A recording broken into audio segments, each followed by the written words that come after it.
ആരെന്ത് പറഞ്ഞിട്ട് ഒരു കാര്യമില്ല. എടാ ഞാൻ സേഫ് ആയതല്ലേ, ഞാനുമെല്ലാം സംസാരിച്ചിട്ടാണ് നീ കയറുന്നതെങ്കിൽ ഇതൊന്നും ആയിരിക്കില്ല എന്റെ അവസ്ഥ. ഇദ്ദേഹം പറഞ്ഞത് ശരിയാണ്. അദ്ദേഹം ആദ്യമായി അസിസ്റ്റന്റ് ഡയറക്ടറായ സിനിമയുടെ നായകനാവാനുള്ള ഭാഗ്യം ലഭിച്ച ഒരാളാണ് ഞാൻ. ഇവൻ ആ സമയത്ത്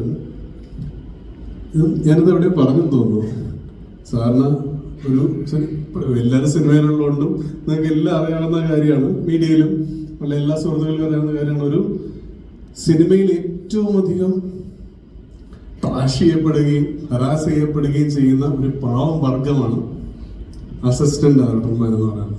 എല്ലാവരും എടുത്തിട്ട് ഒടുക്കുന്ന ആൾക്കാരാണ്. എന്തിനാണെന്ന് അറിഞ്ഞുള്ളൂ. സംവിധായകനാവട്ടെ, പ്രൊഡ്യൂസർ സൈഡിൽ നിന്നാവട്ടെ, ഒരു കുഴപ്പം പിടിച്ച ആക്ടർ ഉണ്ടെങ്കിൽ അയാളാവട്ടെ, എല്ലാം. എനിക്ക് എല്ലാവർക്കും, എല്ലാ അസിസ്റ്റന്റ് ഡയറക്ടർമാർക്കും ഉള്ള ഒരു സിമ്പതി എമ്പതി ഒക്കെ വെച്ച് ഞാൻ പറയട്ടെ, ഇതിൻ്റെ ഓൾ ടൈം എക്സെപ്ഷൻ ആണ് തയ്യാറിക്കുന്നത്.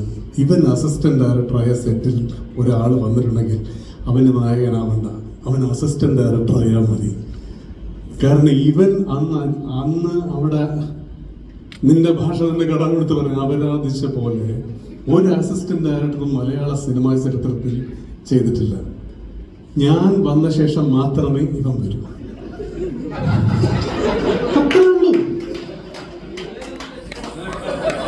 തലേദിവസം ക്ഷീണം ഒരു കാര്യം, പിന്നെ ഇവനാ എനിക്ക് ഓർമ്മ വേങ്ങേരിയോ അവിടെ എവിടെയാണ് നമ്മള്. അപ്പൊ ഇവനപ്പുറത്ത് തൊണ്ടയാട് ബൈപ്പാസിൽ കാറിടും ഇവന്റെ പ്രൊഡക്ഷൻ വണ്ടി. എന്നിട്ട് ഇവിടുന്ന് വിളിച്ചു ചോദിക്കും മറ്റവൻ വന്നോ, ഏത് അനൂപ്മേനോ. അപ്പൊ അവിടുന്ന് വന്നെന്നറിഞ്ഞാൽ വരും. എന്നിട്ട് വന്നിട്ട് അനുപെട്ടാ എന്നൊക്കെ പറഞ്ഞിട്ടുള്ള പരിപാടി. ഇപ്പം നമുക്കിതറിയാം, ഇവന്റെ വിളിയൊക്കെ നമ്മൾ കേൾക്കുന്നുണ്ട്. ഉച്ചവരെയൊക്കെ ഇവൻ പണിയെടുത്തു എന്ന് വരുത്താൻ വേണ്ടി കാണിക്കുന്ന ചില ഇതുണ്ട്. അപ്പൊ നമുക്ക് അന്നേ അറിയാം ഇത് ഇവിടെ ഒന്നും നിൽക്കുന്ന ഒരു സാധനമായിരിക്കില്ല. ഇവൻ പടർന്ന് പന്തലിച്ച് ഇപ്പൊ എന്താണെന്ന് ഹോട്ട് കേക്ക് എന്നൊക്കെ പറയുന്ന ഒരവസ്ഥയിലേക്ക് എത്തുമെന്ന് നമുക്ക് അന്നേ അറിയാം. കാരണം ഇവൻ ഇതല്ലാതെ വേറെ ഒന്നും ആവാൻ കഴിയില്ല.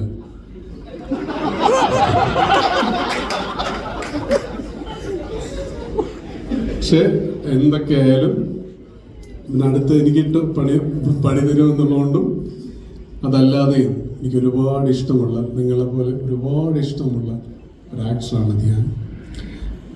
ഒരു ആക്ടർ എന്നതിനുപരി ഒരു സ്പേസിലേക്ക് കയറി വരുമ്പോൾ അവിടെ അയാൾ ഉണ്ടാക്കുന്ന എനർജി, അത് ചില്ലറ കാര്യമൊന്നുമല്ല, എളുപ്പമല്ല അത് ഉണ്ടാക്കുക എന്നുള്ളത്. അതാണ് സ്റ്റാർഡം എന്ന് പറയുന്നത്.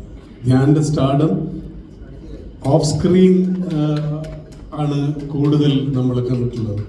അത് ഓൺ സ്ക്രീൻ ആവാൻ കുറച്ചുകൂടി മൂത്ത് അവനത് ഓൺ സ്ക്രീനിലേക്ക് എത്തിക്കും വന്നു തോന്നില്ല.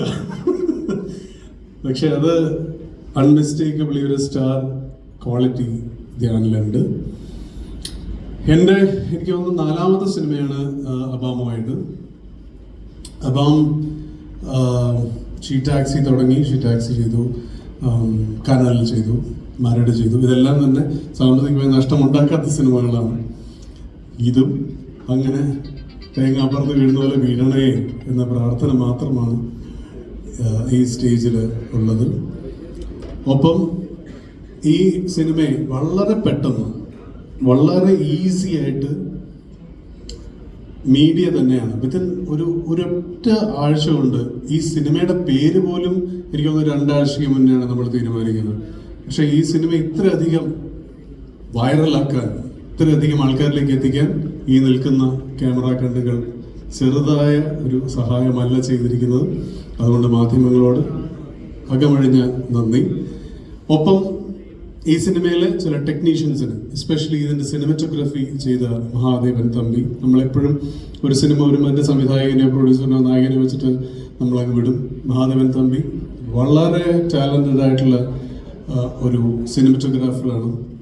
അപ്പോൾ അയാളെയും ഈ സിനിമയുടെ വിജയം അല്ലെങ്കിൽ ഈ സിനിമയുടെ വരും വരായികൾ നല്ലൊരു ഉയരത്തിലേക്ക് എത്തിക്കും എന്ന് ഞാൻ പ്രാർത്ഥിക്കുന്നു. സി ആൻ ശ്രീകാന്ത് എഡിറ്റർ, ഒരു ബഞ്ച് ഓഫ് ടാലൻ്റ് ആയിട്ടുള്ള ആൾക്കാരുടെ പ്രയത്നമാണ്. എല്ലാ സിനിമയും അങ്ങനെ തന്നെയാണ്, പക്ഷെ എനിക്കൊരു പേഴ്സണൽ ആയിട്ടുള്ള ഇതുള്ള ആൾക്കാരായതുകൊണ്ട് പറയാണ്. Manoj of course. So thank you so much. ഞാൻ അതുപോലെ അസീസ് നെടുമങ്ങാട്, ഈ സിനിമയിൽ ഏറ്റവും നന്നായിരിക്കുന്നത് നീയാണ്. അതെന്താ അങ്ങനത്തെ ഒരു ചിരിയടാ, ഇതാണ് നിന്റെ അതേ അഭിപ്രായമല്ലേ? അസീസാണ് ഈ സിനിമയിൽ ഏറ്റവും നന്നായിരിക്കുന്നത്. സോ അസീസ് ഇങ്ങനെ പറഞ്ഞ പോലെ കണ്ണൂർ സ്ക്വാഡ് കഴിഞ്ഞ് മറ്റൊരു നല്ല വേഷം, നന്നായിരിക്കട്ടെ എല്ലാവരും. സെന്തിൽ മറ്റൊരു പ്രധാന വേഷം അവതരിപ്പിച്ചു. നിസ എവിടെയുണ്ട്, ഷീലുവിൻ്റെ അമ്മയായി അവതരിപ്പിച്ച നടിയുണ്ട്. എല്ലാവർക്കും എൻ്റെ നന്ദി. And of course last but not the least, ചുമരിൽ ചാരി നിൽക്കുന്ന ഷീലു എബ്രഹാം, കറുത്ത വേഷമിട്ട് സ്വന്തം ഭർത്താവിൻ്റെ ലിസ്റ്റിൽ പറഞ്ഞ പോലെ കരിദിനം ആഘോഷിക്കാൻ നിൽക്കുന്ന ഷീലു എന്തുകൊണ്ടാണ് ഈ ചുമര് മറഞ്ഞു നിൽക്കുന്നതെന്ന് എനിക്ക് ഇപ്പോഴും മനസ്സിലായിട്ടില്ല.